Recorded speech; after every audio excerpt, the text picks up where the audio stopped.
The warning signs appeared early, but few imagined how quickly the tension would spread. Across the United States, anger spilled into the streets as anti-I.C.E. protests erupted in major cities. From Los Angeles to Austin, and deep into the heart of the Midwest in Minneapolis, demonstrations grew louder, larger, and increasingly volatile. What began as organized gatherings soon transformed into confrontations filled with shouting, blocked roads, damaged buildings, and flashing police lights cutting through the night. Minneapolis became a focal point. Thousands of demonstrators flooded Powderhorn Park, a place already etched into the city's recent political history. Years earlier, this same ground had been used to launch a movement calling for the dismantling of the police department, an effort that ultimately failed but left lasting divisions behind. Now, once again, the park pulsed with chants, banners, and raw emotion. As night fell, the crowd surged out of the park and onto Lake Street. For longtime residents, the scene felt hauntingly familiar. In 2020, Lake Street had burned during the George Floyd riots, with entire blocks reduced to ashes. This time, flames were absent, but the tension was unmistakable. Storefronts rattled under pounding fists, hotel windows were shattered, and chaos followed the march as it cut through the city. Some protesters claimed they were standing up for justice and community. Others accused federal agents of spreading fear and disorder. "They're not here to stop criminals," one voice shouted through the noise. "They're here to create chaos, and it has to end." Nearby, another protester spoke with equal conviction, describing deep family roots and a belief that resistance was necessary, that unity was the only answer in a moment that felt dangerously out of control. By morning, the damage was clear. Parts of the Renaissance and Canopy hotels bore the scars of the night before. More than 1,000 protesters had taken part, and police reported dozens of arrests. One officer was injured after being struck with a chunk of ice thrown from the crowd. The city, once again, was left to count the cost of unrest. Then came the video. Released by the Department of Homeland Security, the footage showed the tense moments leading up to a fatal shooting involving an I.C.E. agent and a woman named Renee Good. Sirens wailed as the scene unfolded. In the recording, an SUV is seen attempting to block a roadway, its horn blaring repeatedly as federal agents try to move through the area. Officials later explained why such moments are considered extremely dangerous.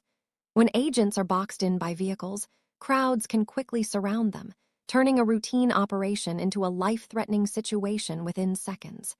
In cities already charged with hostility toward I.C.E., those risks multiply. As the footage circulated, political tensions escalated. Several members of Congress claimed they were denied access to an I.C.E. facility in Minneapolis. They accused federal authorities of secrecy and lawbreaking, warning that democracy itself was under threat. Words like disappearing people and operating in darkness echoed across social media and press conferences, fueling outrage far beyond Minnesota. Federal officials pushed back sharply. They stated that the congressional visit did not follow established rules, which require advance notice for facility inspections. According to DHS, the lawmakers had been informed their visit was not authorized under existing court orders and policy guidelines. Officials also alleged that one prominent representative actively encouraged protests outside the facility, further inflaming an already volatile situation. As rhetoric intensified, so did the consequences. Federal data revealed a disturbing trend. Assaults on I.C.E. agents had risen significantly, including attacks involving vehicles. Officials argued that repeated claims portraying agents as executioners or kidnappers were placing lives at risk. They insisted the narrative spreading through political speeches and protests was false and dangerous. At the center of the storm was a deeper argument about immigration, law enforcement, and responsibility. Critics pointed to cases involving convicted criminals, including child sex offenders and murderers, who had remained free due to sanctuary city policies. They argued that federal agents were stepping in only because local systems had failed, and that enforcement was not about targeting communities, but about removing dangerous individuals from the streets. Supporters of the protests rejected that framing entirely, insisting the system itself was unjust and discriminatory. Meanwhile, analysts noted something unusual. Despite the intensity of the rhetoric, the scale of unrest had not yet reached the levels seen during the summer of 2020. They credited newly released videos and evidence that challenged early narratives, weakening calls for mass uprising. In the case of Renee Good, analysts argued that the footage showed deliberate interference with law enforcement, not a random accident, not a misunderstanding.